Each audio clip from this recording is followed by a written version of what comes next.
Tansin itute magtiar Wheatley Nisigasun o Pasquayakuche. To Wow, welcome to APTN National News. The dispute continues regarding a recent audit involving FSIN, the Federation of Sovereign Indigenous Nations. Indigenous Services Canada and the KPMG accounting firm released their forensic audit of FSIN almost 2 weeks ago.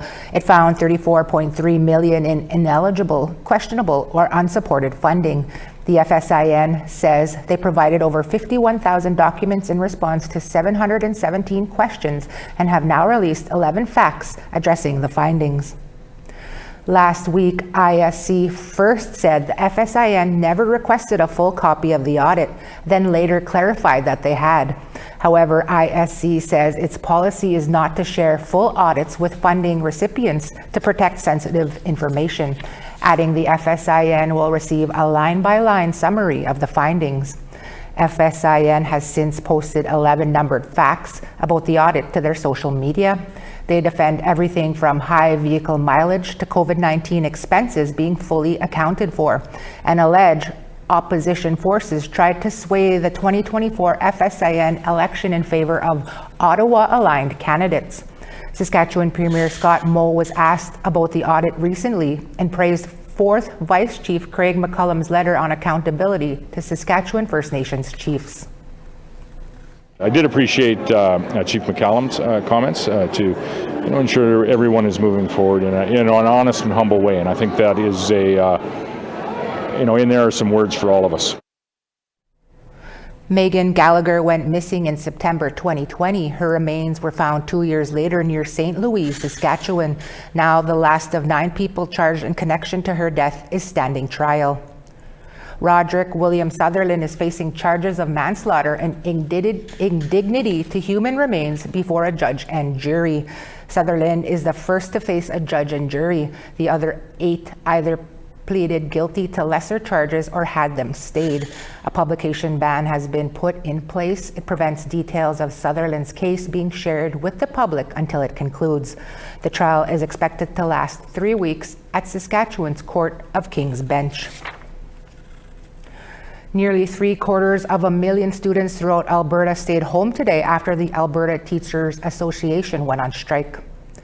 Rallies were held Sunday in Calgary and Edmonton in support of the teachers. An estimated 18,000 teachers, parents, and supporters were at the Alberta legislature.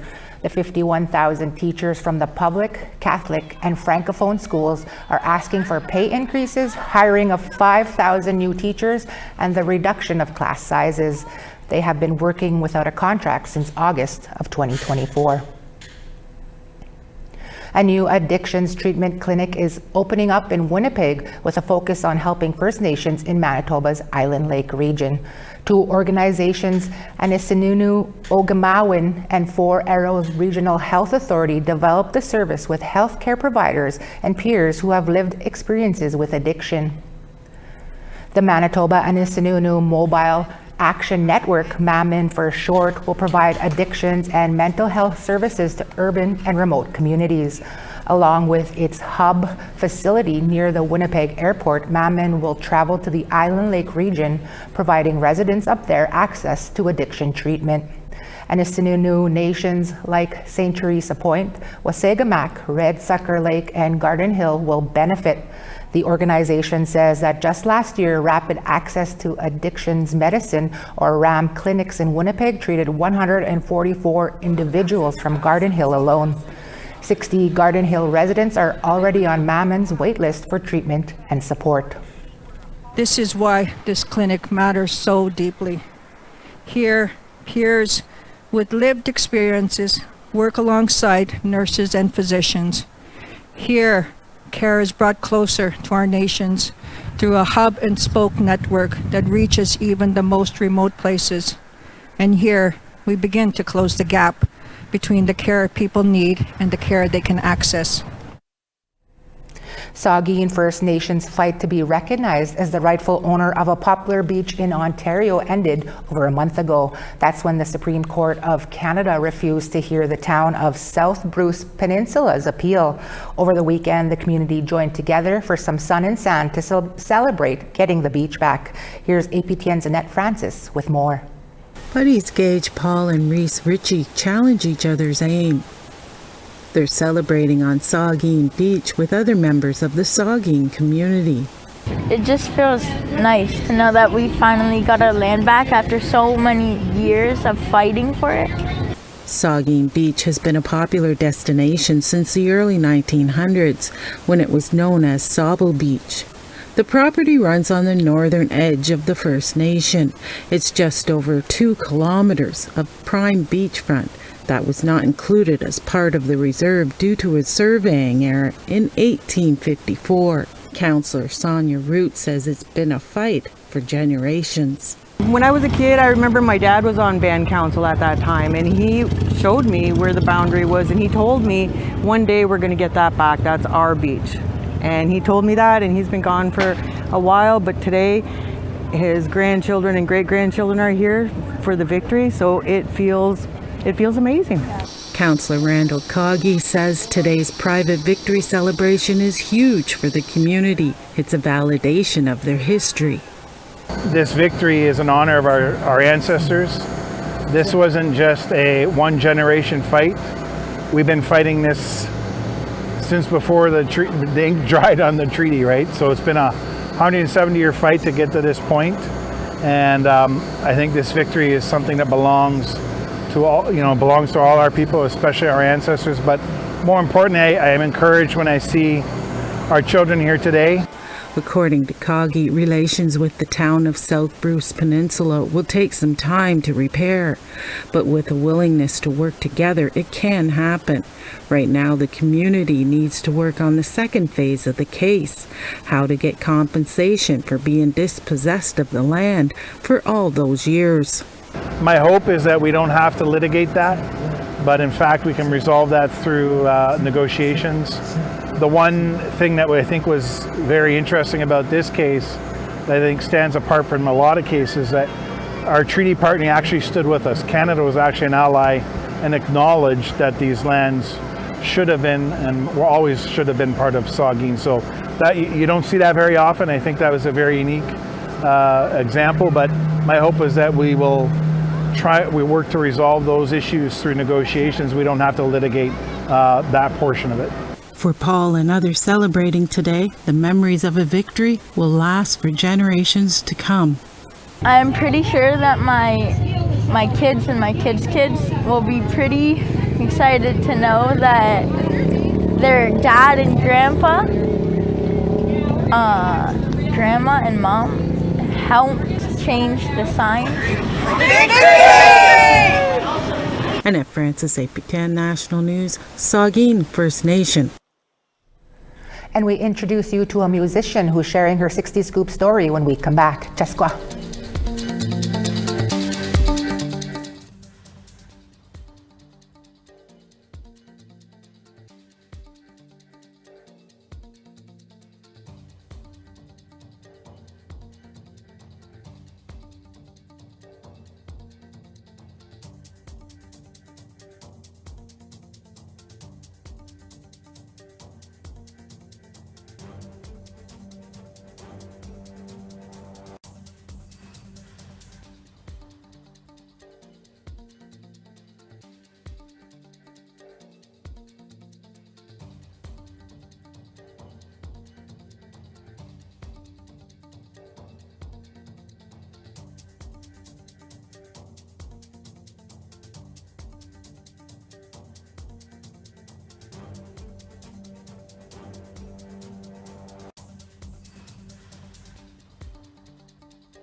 Pitigwe. It's official. Yukon's Premier Mike Pemberton announced on Thursday that the territory is headed into a general election on November 3rd. Our Yukon reporter Sarah Connors tells you what voters there could expect. She joined our Krisa Najikode earlier. Thanks for joining us, Sarah. First off, what can you tell us about this upcoming election so far? Yeah, so what I can tell you so far is that we've had the Liberals in power since 2016. But something interesting there is that none of the outgoing sitting ministers are going to be seeking re-election, which is a little unusual. You don't usually see all sitting ministers not seeking re-election. So that might be something that I think might be of interest to people going forward for this election. And also our current party leader for the Liberals, Mike Pemberton, he also doesn't actually hold a seat right now, but he will be running in this election because with the Liberal Party, we've had a bit of turnover there. We've had 3 premiers in 3 years. So that's, I think, something that's going to be on people's minds. And another thing that's happening with this election is that there's going to be a plebiscite vote. So a plebiscite is when basically it's just a vote on a public issue. So for this election, voters are going to be asked if they want to change the Yukon's voting system, which is first past the post, which is, the person with the most vote wins, or if they want to change that to the ranked system, which is if a candidate is unable to reach 50% of the vote plus 1, the candidate with the least amount of votes is dropped, and then the process continues until a candidate gets 50% of the vote plus 1. And what's kind of interesting there is that we haven't had a plebiscite vote in nearly a century. So that might also be something that's kind of new happening with this election. And Sarah, what Indigenous issues do you think will be at the forefront of this election? So it's still pretty early to speculate because the election was really just officially called today. But something we might be hearing about is the draft framework agreement for new minerals legislation in the territory. It's not a law, but it's kind of a blueprint for what new minerals legislation could look like in the territory going forward. It's been in the works for about 4 years. So it suggests, possibly doing away with the free entry system in the Yukon, which is where anyone can stake a claim basically anywhere on public lands without consulting with First Nations first. But there's been some pushback to that. Some First Nations say it doesn't go far enough. Some First Nations say it kind of like leaves not self-governing First Nations out. So that will probably maybe be something we're hearing about because it will be up to the next government whether they want to continue with that draft framework. Maybe they want to make amendments based on feedback. Maybe they want to scrap it altogether. Something else that might come up possibly is the First Nation of Natchez-Nayaktun's call for a public inquiry into the Eagle gold mine disaster. That was a mining disaster happened last year, which saw a lot of cyanide being released into the environment. And the First Nation impacted by this, Natchez-Nayakton, they've really been pushing for a public inquiry into the circumstances that led to that disaster. And the outgoing government never committed to that. So that might be also something we're hearing about. And Sarah, have there been any campaign promises made at this point by Premier Pemberton or other people who are planning to run? Yes, there has been. So yesterday I was again at the Liberal campaign kickoff, and I know the Liberals touched on building more houses, affordability, healthcare, growing the economy, and also reconciliation with First Nations. I know for the NDP, they're really gunning for healthcare. They said if they are able to form government, that they are going to be hiring a lot more healthcare workers, which is needed in the territory. Healthcare seems to be a really big one for them and for the territory's Conservative Party, which is called the Yukon Party. I know they're also focused on building more houses, growing the economy, supporting small businesses, and cutting power rate increases. So I'm sure we'll be hearing more about these campaign promises as the election unfolds. That's APTN Sarah Connors reporting from our Whitehorse Bureau in Yukon. Hi, Kinanasko Mitten. Thank you, Sarah. Thank you. The 60s scoop took over 11,000 Indigenous children from their homes to live with non-Indigenous families between 1960 and 1990. In that time frame, Saskatchewan piloted a unique program called AIM, the Adopt an Indian and Métis Project. Video journalist Rachel May sat down with a musician who was taken by the AIM program. I just want the world to love more. You know, I want us to realize that we're all human beings and that we're all here for the same purpose, which is to live and thrive and instead of just surviving. Raven Reed is a folk musician. She was born in Yellowknife but raised in Saskatchewan. She was just 4 years old when she was taken from her family and placed in a children's group home in Fort Smith, Northwest Territories, as part of the Adopt an Indian and Métis program known as AIM, which would later be linked to the 60s scoop. She was adopted later by a family in Prince Albert in the early 80s. According to a study done by postdoctoral fellow Alison Stevenson at the University of Saskatchewan, the AIM program was piloted in Saskatchewan in 1967, with the policies continuing into the 1980s. She says the stated goal was to increase adoptions of Indigenous children. The study goes on to say children were advertised for adoption on television, radio, and in newspapers to promote transracial adoption. Reed says being tied to that program comes with mixed emotions. So knowing that I was part of this program angered me, made me sad, but it also empowered me to speak up and tell the truth, because you can't have reconciliation, truth and reconciliation without the truth first. She says she turned to poetry, painting, reading, writing, and eventually music as a way to heal from the trauma she experienced growing up. In her early 20s, while visiting her adoptive parents, she answered the phone and discovered her birth family had never stopped searching for her. I finally picked up because I happened to be over at my adoptive parents' house at that time, and she told me who she was. I didn't even know I was Cree my entire life. I thought I was Dene. That's what my parents told me. But the reunion wasn't without pain. Reed says the impacts of being taken were felt by everyone. It's been difficult to reconnect, but it's also almost impossible to build a relationship, because when we were taken, my mother and her siblings turned to alcohol. And so addictions played a huge part in that. In recent years, Reed lost her adoptive father, her biological mother, and her adoptive sister, all within months of each other.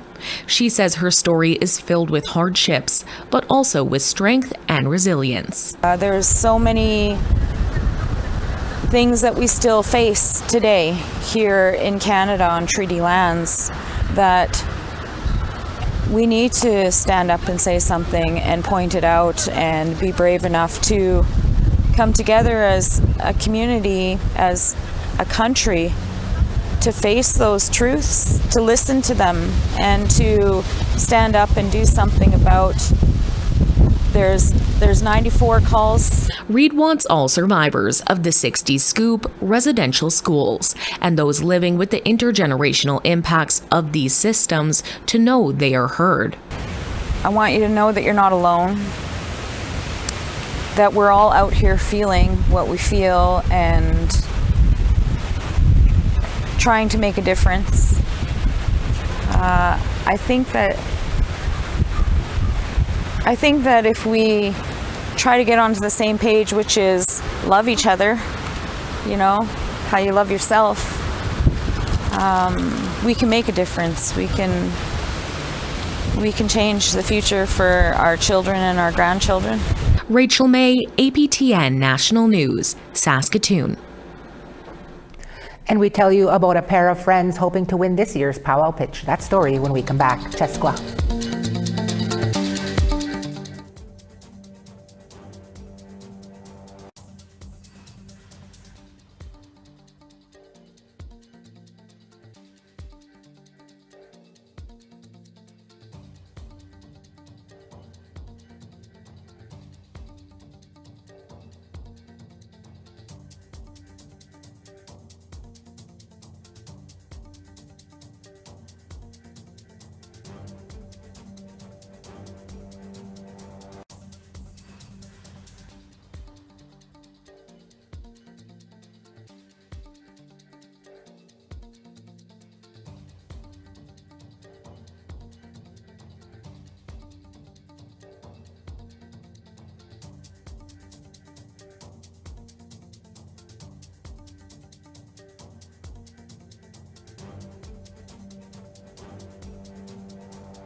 To Wow, welcome back. Time now for our photo of the day. Jason Corshane launched a boat from the shoreline of St. George Lake, Manitoba. Thanks, Jason. That looks like a nice way to enjoy the last of the warm, sunny days we have left this summer. For the chance to be our next photo of the day, send your pictures to share at aptn.ca. Now let's take a look at tomorrow's weather forecast. Starting on the East Coast, St. John's 19, Charlottetown 17, Kuujjuaq 6, Nain also 6, Chibougamau 9, Quebec City 26, North Bay 16, Sault Ste. Marie also 16, Big Trout Lake 3 degrees, Sioux Lookout 7, Churchill 5, Thompson 6, Barons River 5, Gimli 10, North Battleford 20, Yorkton 9 degrees, Uranium City 4, La Ronge 7, moving west, High Level 11, Peace River 13, Edmonton 19, Calgary 22, Bella Coola 6, Campbell River 14, Dease Lake 4, Smithers 7, up north, Old Crow 3, Mayo 4, Norman Wells 3, Fort Simpson 6, Tuktoyaktuk 1, Colville Lake also 1, Cambridge Bay -1, Baker Lake 0, Resolute -8, Iqaluit 2 degrees. Pow-Wow Pitch is a competition for Indigenous entrepreneurs to pitch their business ideas for a chance to win part of $100,000 in cash. Kiwetinook Consulting was founded by Victoria Perry and Sunday Queskakapo. They are in the running under the Professional Services and Trades category. Julia Ross spoke with Sunday about their pitch. It's hard to feel any anxiety or nervousness in regards to outcomes because you're like, well, you know, this other Indigenous entrepreneur is going to be helping our communities too in another way. So we're all winning in the end, really. Sunday Queskakapo is co-founder of Kiwetinook Consulting. They are from Opaskwayak Cree Nation and a member of Kinnisau Sipi, Norway House Cree Nation. Queskakapo's company is a finalist in the Professional Services and Trades category in Pow-Wow Pitch. Queskakapo and their business partner Victoria Perry have an idea to speed up the process of Gladue reports.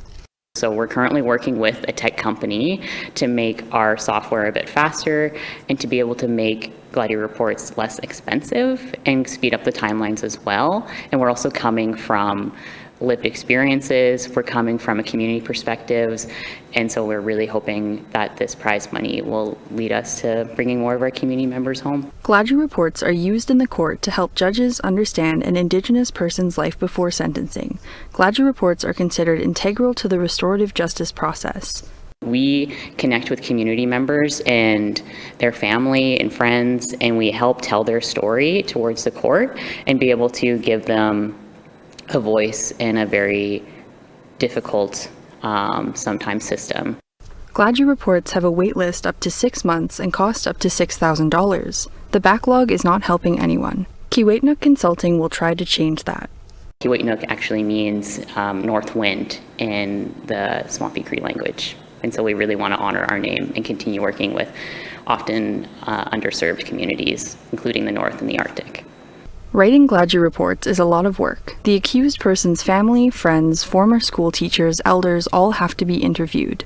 Kiwetinook will create a software program to transcribe these interviews and cut through the red tape. And so being able to have a private transcription software where their information is going to be protected, but also helps us organize who's saying what and what's happening. It speeds up a lot of the process. It cuts a lot of hours into the transcription process and makes our work less expensive and more accessible for not only ourselves, but for our community as well.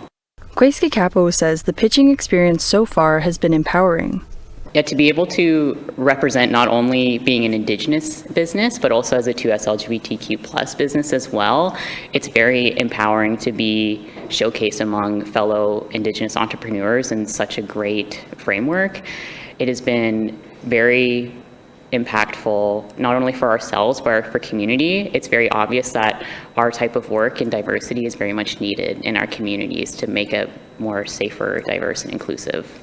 Final pitches happened October 2nd. Winner of the $25,000 prize will be announced during the Pow-Wow Pitch Grand Finale on October 22nd. Julia Ross, APTN National News, Winnipeg.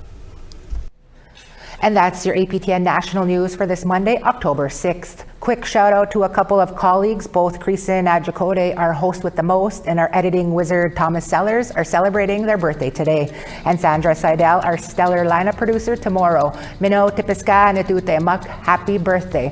I'm TR Wheatley. It's been a pleasure to be here from all of us at APTN to all of you. Egase, Kitam, Kikawapamitinano.